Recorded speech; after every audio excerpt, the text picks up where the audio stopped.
Hello guys, నన్ను పొద్దున్నే ఎవరు నిద్ర లేపారో తెలుసా? అదిగోండి, ఆ సూర్య అన్నమాట. ఆ సూర్య ఈ సూర్య నిద్ర లేపాడనమాట. సో నా ఇది 4th వీక్ శివుడి అభిషేకానికి. సో మొత్తం రెడీ చేసుకున్నా. యాక్చువల్గా నేను మార్నింగ్ లెగలేదు ఆ ఫ్లవర్స్ తేవడానికి.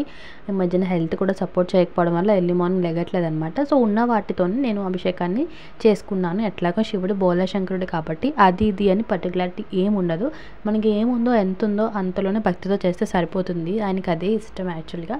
సో పసుపు కుంకుమ అంతా అయిపోయిన తర్వాత నేను షుగర్ అండ్ కర్డ్తో చేస్తాను. దాన్ని నేను ప్రసాదంగా తీసుకుంటాను. ఇంకా నేను ఏమైనా చేస్తున్నా అంటే మా లియో దృష్టి మొత్తం నా మీద ఉంటుందన్నమాట. అక్క ఏం చేస్తుంది అందరూ తల ఇట్టేద్దామని నా చుట్టూ తిరుగుతూ డిస్టర్బ్ చేస్తూ ఉంటాడు.